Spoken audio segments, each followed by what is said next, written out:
The wind cut across the mountains like a living thing, scraping ice against stone and whispering through the seams of the human's white armor.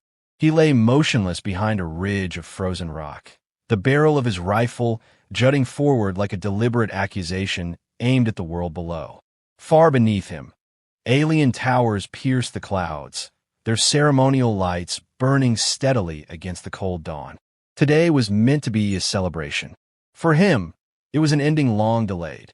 He had once believed in distance from war.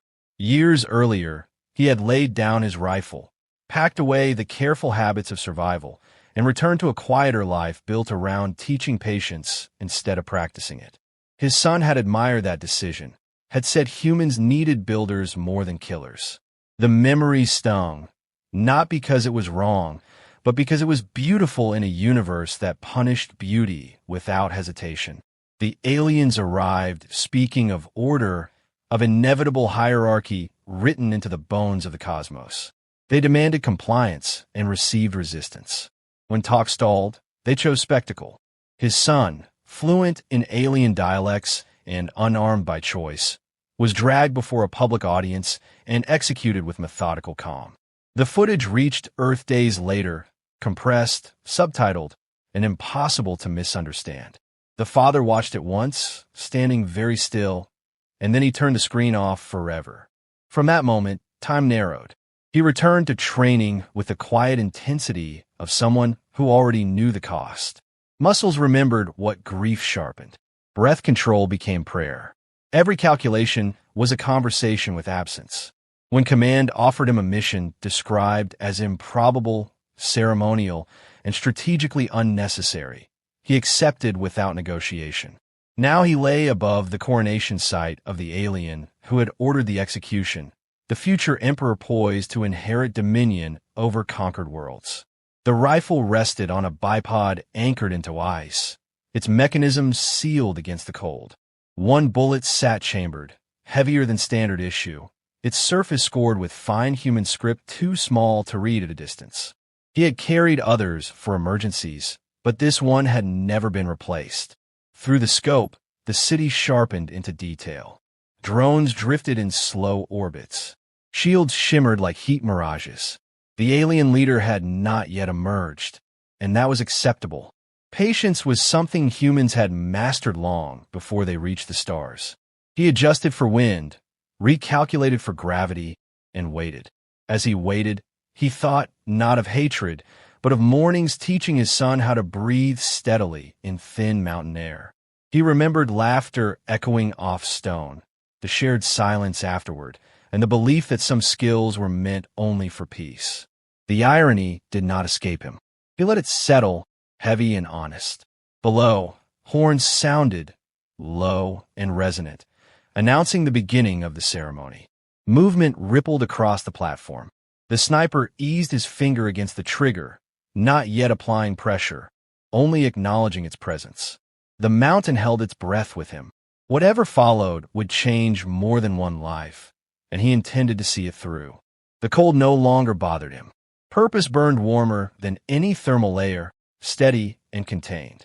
He had not come as a symbol, or even as a soldier, but as a father carrying a promise shaped like resolve. When the alien emperor finally stepped into view, crowned by stolen stars and unearned certainty, the sniper allowed himself one last breath, slow and precise, and welcomed the moment he had been moving toward since the screen went dark without hesitation or mercy. The alien empire called itself eternal, a word etched into monuments and repeated until belief replaced doubt. Its rulers measured history in cycles of conquest, each one ending with ceremony and silence. To them, resistance was noise, and noise was meant to fade. Humanity, inconvenient and emotional, had been cataloged as a temporary disruption, nothing more than a stubborn variable soon to be corrected. The future emperor stood at the center of that certainty. He was tall even by his species standards, his exoskeletal armor polished to ceremonial brilliance, plates inlaid with symbols of victories he had not personally earned but would soon inherit. His rise had been efficient, unchallenged, and meticulously curated by advisors who understood that fear was easier to maintain than loyalty. He believed this implicitly. Fear had worked on 100 worlds. He remembered the human execution as a minor administrative action. The prisoner had spoken calmly, even politely, which unsettled some of the court, but the emperor-to-be had found it instructive. Killing the son of a human military figure sent a clear message. Lineage offered no protection, and grief was irrelevant. The footage had been distributed widely, not as cruelty, but as education. That humans recoiled from it was expected. That they remembered it was underestimated. Preparations for the coronation proceeded with mechanical precision. The open-air platform was chosen deliberately, suspended above the city, so that millions could witness the transfer of absolute authority. Energy shields layered the space in overlapping harmonics, calibrated to deflect meteor strikes and directed energy weapons alike. Advisors assured him that no projectile, however ingenious, could penetrate them. The empire had moved beyond such primitive methods long ago. As attendants adjusted the ceremonial mantle across his shoulders, the future emperor surveyed the city below. He felt no anxiety, only anticipation. This moment would seal his place in history and confirm the narrative he intended to impose upon the galaxy. Humans would either submit fully or fracture into irrelevance. Their resistance lacked coordination. Their emotional attachments made them predictable, and their mourning rituals slowed their response to loss. These were weaknesses, not virtues. Still, a minor irregularity surfaced in the intelligence briefings. A faint thermal signature had been detected in the mountains beyond the city, too small to justify concern, too stationary to suggest a strike force. Automated systems flagged it, then dismissed it. The emperor approved the assessment without comment. Empires did not pause for ghosts. The ceremony began with a low resonance of horns vibrating through the air. The platform rose incrementally, aligning him with the highest spires, a visual declaration of supremacy. As he stepped forward, the crowd responded with synchronized gestures of submission. He absorbed it all, certain that the universe was, once again, arranging itself correctly. Yet as the final rites approached, a subtle tension threaded through his thoughts. It was not fear, but irritation, a fleeting awareness that something had been overlooked. He dismissed it as a relic instinct from earlier, less civilized ages. Progress had rendered such instincts obsolete. He lifted his head to receive the crown, unaware that human patience did not announce itself with alarms or warnings. Far above, unseen and unconsidered, a quiet figure waited, and the emperor's belief in inevitability settled around him like armor that had never been tested. In that suspended instant, the empire's future seemed perfectly aligned, every calculation complete, every outcome predetermined, and every lesson supposedly learned. The notion that a single human decision could fracture centuries of dominance never crossed his mind, because the empire had forgotten how quietly consequences arrive without spectacle or mercy. The rifle was no longer a weapon in his hands, but an extension of intent, a translation of everything he refused to forget. Frost had begun to form on the bolt, fine and delicate, but the mechanism moved with perfect obedience when tested. The sniper's gloves were stiff with cold, yet every motion remained precise, deliberate. Through the scope, the alien platform shimmered in distorted light, its layered shields creating waves of visual interference. He adjusted for it, calmly, almost tenderly, as though aligning himself with inevitability. He exhaled, then waited. Breath had rhythm, and rhythm created control. At this altitude, air density changed the trajectory slightly. He compensated by instinct rather than calculation.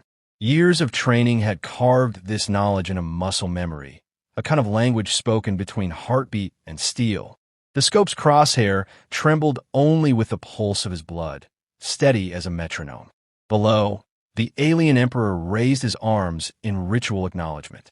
The crowd responded in perfect synchronicity, their collective gesture forming a living pattern across the city. It was beautiful in its precision and horrifying in its emptiness.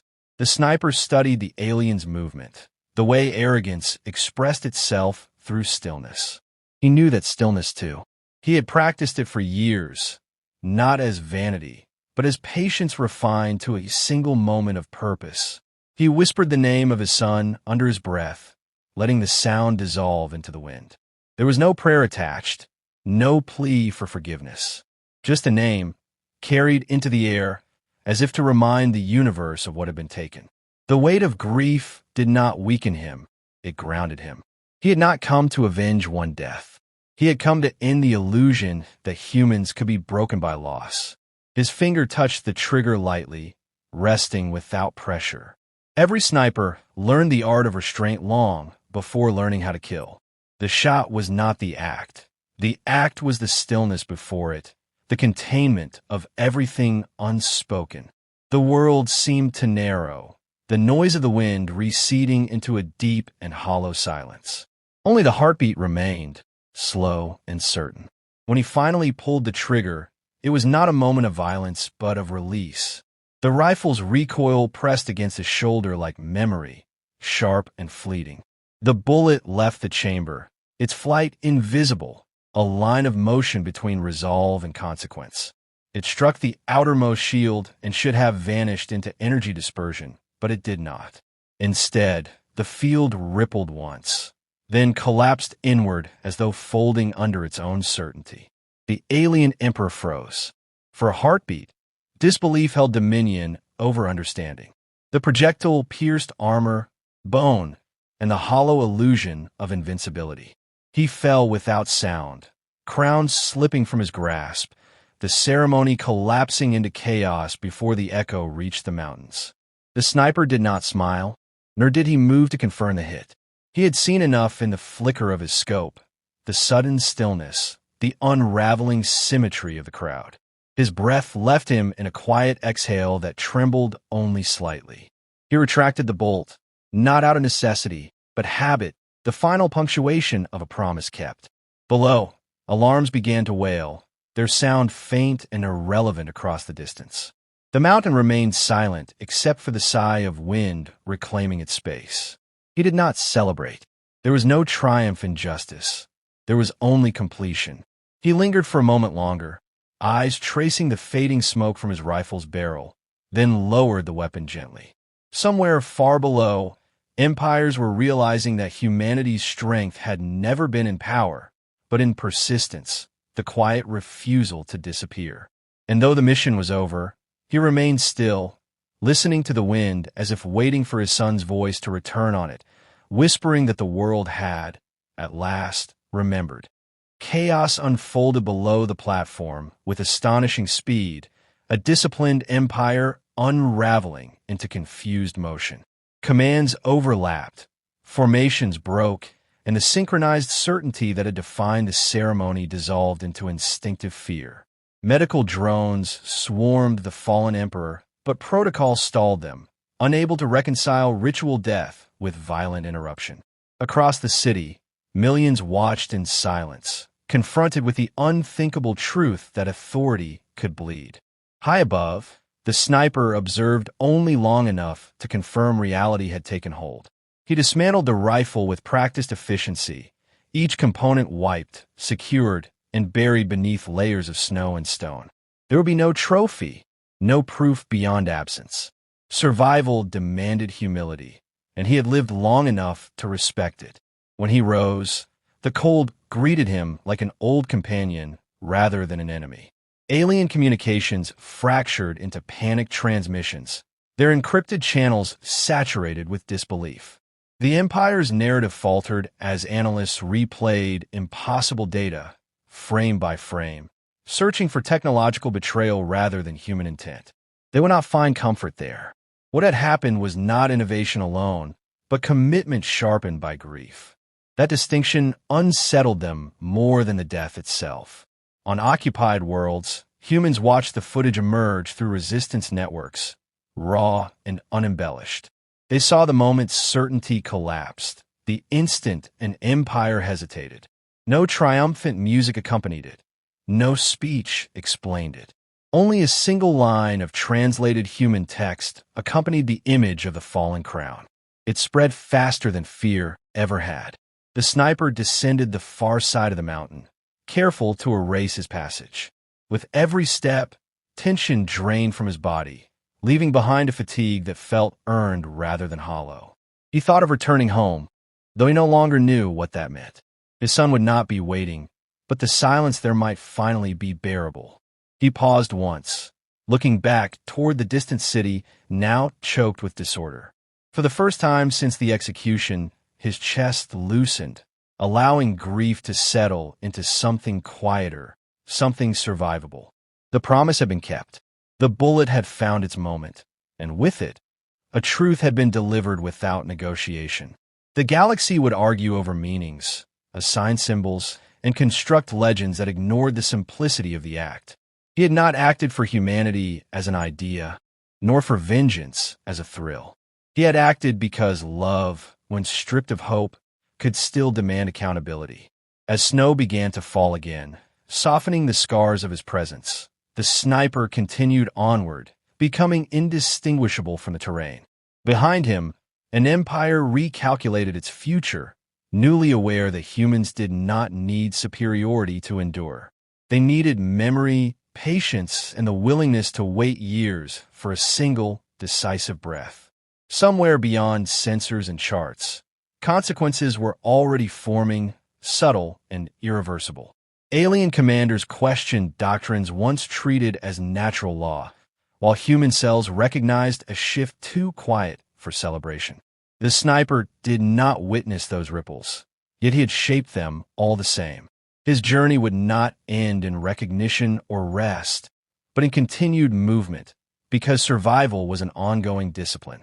As long as empires remembered this moment, his task endured in memory rather than action, a warning carried forward by those who watched and learned.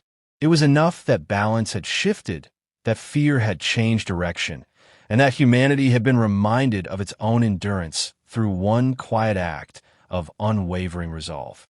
The mountain kept the secret, the stars observed silently, and the future opened, uncertain but no longer one-sided alone.